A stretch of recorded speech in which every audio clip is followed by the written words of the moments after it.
Итак, а сегодня мы посмотрим на Motorola H40. И вот так вот красиво она выглядит. Привет всем, вы на канале KitaiQX, и у нас очередной обзор, и это у нас обзор на Motorola H40. Итак, телефончик поставляется вот в такой вот картонной упаковочке, ну как сказать, эко-коробка с переработанных материалов, также в принципе как и у Motorola H50, которая была у нас в предыдущем обзоре. Почему H40 вышел обзор после H50? Да потому что H40 уже чуть-чуть устаревший телефончик, вряд ли его кто-то, наверное, сейчас уже будет покупать, но тем не менее он имеет место быть и он продается, и стоимость его, ну, значительно дешевле, чем Motorola H50. H40 у нас в данный момент стоит примерно $300-350, ну смотря где покупать, да. Комплектация у нас тут богатая: зарядка, кабель, чехол пластиковый, кстати, да, прозрачный, не как в H50, инструкция, скрепочка, ну в принципе классно. Тут хоть зарядка 68-ваттная в комплекте. Давайте по техническим характеристикам быстро пробежимся. Motorola H40 у нас имеет POLED дисплей 6,55 дюймов, занимает 98% нашего корпуса, так сказать, почти все пространство рамки. Тут тоненькие, разрешение экрана 1080 на 2400 пикселей. Как мы видим, он чуть-чуть побюджетнее, чем H50, ну и стоимость у него, конечно, меньше. Частота экрана у нас 144 Гц, можно выставить там 120, 60, какой вам угодно, можно автоматически поставить. Что у нас тут стоит? MediaTek Dimensity 8020, конечно, не очень, да. Mali G77 MC9, есть версия 8128 и 8250 гигабайт, то есть оперативной встроенной памяти. Также про камеры поговорим чуть-чуть позже, и про фронталочку тоже. И по звуку тут стерео, хороший звук, аккумулятор 4400 мАч, зарядку до 60 Вт, также поддерживает беспроводную, размер 158 на 472 на 7,6 толщиной, 171 грамм. В синем варианте почему-то телефон чуть-чуть легче. Также у нас тут алюминиевый каркас, задняя крышка эко-кожа у всех расцветок. Ну а по внешнему виду что у нас? А по внешнему виду телефон выглядит в принципе классно, как H50, который был в предыдущем обзоре. И тем не менее H40 дешевле, но выглядит также классно, лежит в руке офигенно, просто вот берете вот этот экран водопад. Телефон не хочет выскользнуть с руки или что-нибудь такое, короче, просто бомбически. У него тоже есть влагозащита IP68, позволит вам на 1,5 метра, на полчаса его в воду бульки, с ним ничего не будет. Кстати, сейчас обзор записывается на H50. Как я и сказал, есть стереодинамики сверху и снизу, у нас два модуля камеры сзади, вспышечка, спереди у нас фронталочка, все занимает экран, отпечаток под экраном. Справа у нас качелька громкости и кнопочка включения-выключения, в принципе, как и у обычных телефонов, да. Отпечаток работает быстро, классно, вообще претензий к нему нету, он у нас ультразвуковой, находится, ну, низко чуть-чуть, хотелось бы чуть-чуть повыше, ну, а в целом, в принципе, никаких претензий к нему нету. Сим-лоток тут у нас на одну симку. И все. Так же самое, как в H50. Сим-лоток на одну симку. 10 можно eSIM подключить, в принципе. Использоваться будет только eSIM 1 плюс физическая сим-карта.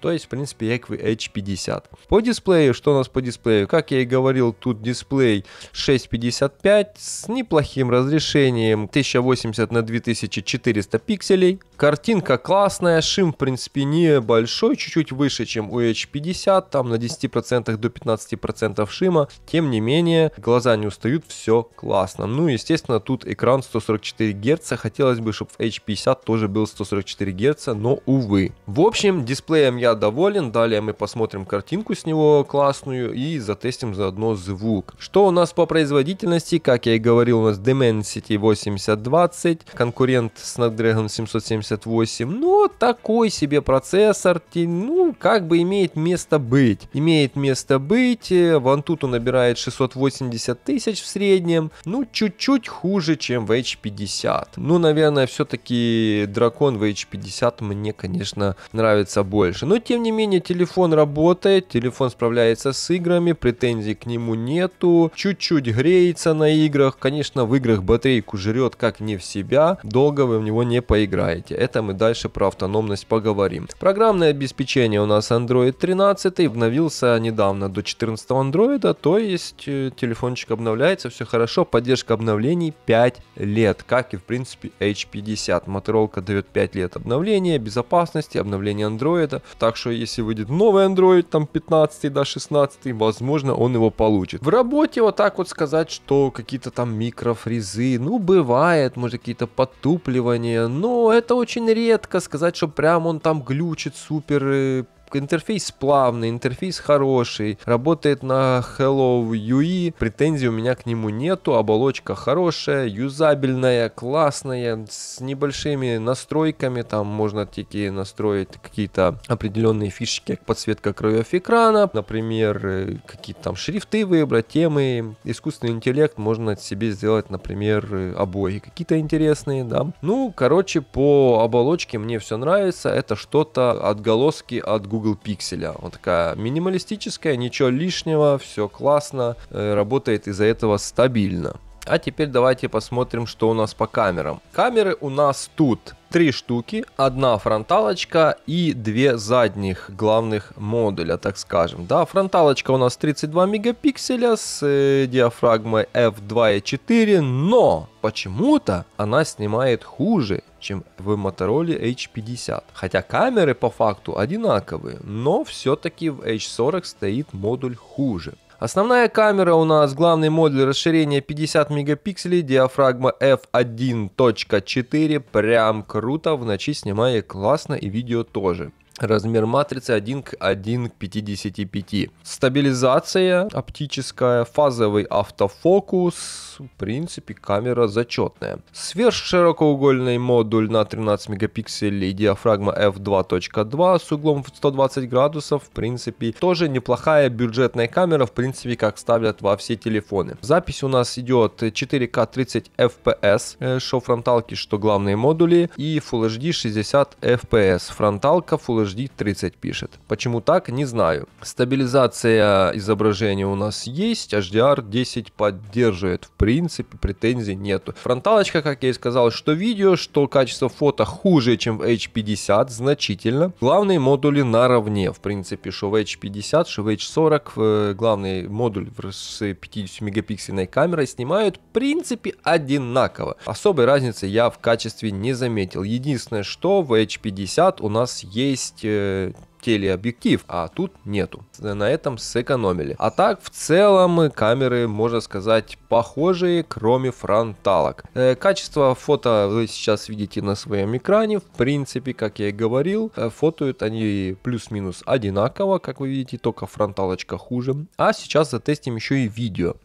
Но я думаю, тут показывать тест нету смысла, потому что этот телефон снимает практически все обзоры, которые вы видите.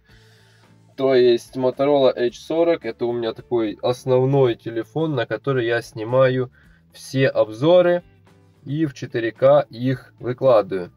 Full HD он снимает 60 кадров вот так вот. Картинка, по идее, должна быть плавнее. Ну, по камере, по основной камере он очень схожий на H50. Фронталочка 4К, сразу обращаю внимание, как пишется звук. Вот, этим телефоном я уже давно пользуюсь, и, возможно, у него уже память подзабита, так что вы сейчас видите в реальном времени, как он себя ведет.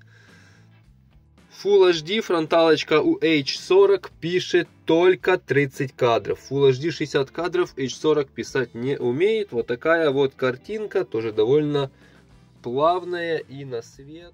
Итак, значит, давайте протестим немножечко звук. Тут стереодинамики очень хорошего качества, очень громкие. Есть настройки, в принципе, так же, как и в H50. Вот вам небольшой тест. Заодно и картинку посмотрите.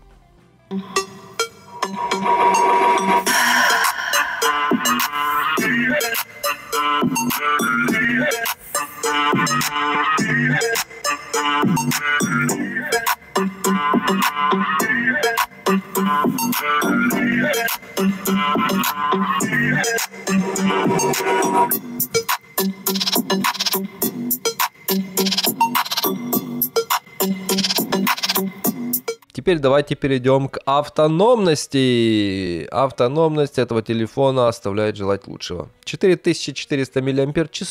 Скажу вам так, хватает на полный рабочий день, если вы не сильно юзаете телефоном. Тест показывает, что телефон проживает около 8 часов активности экрана. Но если вы будете играть в какие-то игры, эти 8 часов сократятся в 2 раза. Это я вам скажу сразу. Да, заряжается телефон быстро, это плюс, у него зарядка 68 Вт, родная прям бомба, за 15 минут 50% прям залетает, за 40 минут до 100% в принципе залетает. Огонь просто, претензий к этому нет. Беспроводная зарядка медленная до 15 Вт, реверсивной зарядки как в H50 у него нету. Но тем не менее и за счет быстрой зарядки за 15 минут до 50% телефона можно юзать, и вы не замечаете, что у него батарея на 4400 мА. То есть вам хватает его в принципе на целый день, а если не хватает, вы бегом себе под зарядочку его 10 минут и пошли дальше. Что я могу сказать по итогам? По итогам H40 хорошая труба, я с ней летаю уже год, она отснимала уже кучу обзоров. Кстати, при съемке в 4К очень садится батарея. В принципе, как и в H50, как и в H40, как и в любом телефоне, если вы будете записывать видео в 4К, телефон будет высаживаться просто на глазах, но картинка при этом красивая. Плюсы, в принципе, экран 144 Гц, классный дизайн, яркие классные цвета, картинка сочная. Хотелось бы, конечно, чуть больше экранчик, но тем не менее.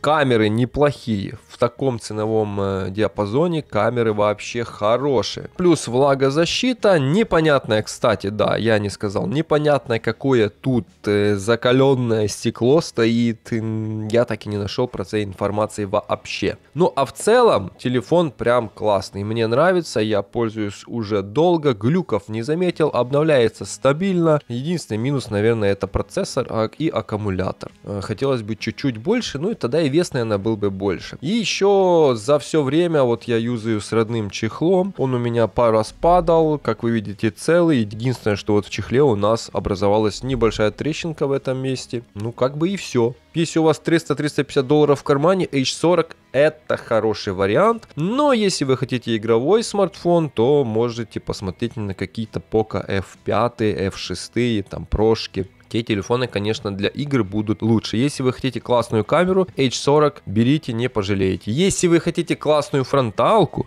то H50 берите, не пожалеете. Ну а вы были на канале Китайк UX. Если вам понравилось видео, есть какие-то вопросы, ставим лайк, пишем комментарии. Обязательно не забываем за спонсорство, буду вам очень благодарен. Эти видео, что H50, H40, потом Моторолка, которая выйдет дальше, G24 и Poco телефончик, который тоже у нас будет далее в обзоре, они не проплаченные, никто мне эти телефоны не присылал, все покупается за свои деньги, конечно, жаль. Если кто-то смотрит из производителей, можете посотрудничать. Так что это субъективное мое мнение за эти телефоны. Тем не менее, Motorola в последнее время мне очень нравятся. Я не знаю, минималистический дизайн, ничего лишнего, работают стабильно, быстро, экраны классные, могу советовать. Как я и говорю, не забываем за лайк, поделиться этим видео. До новых встреч, смотрим следующее видео.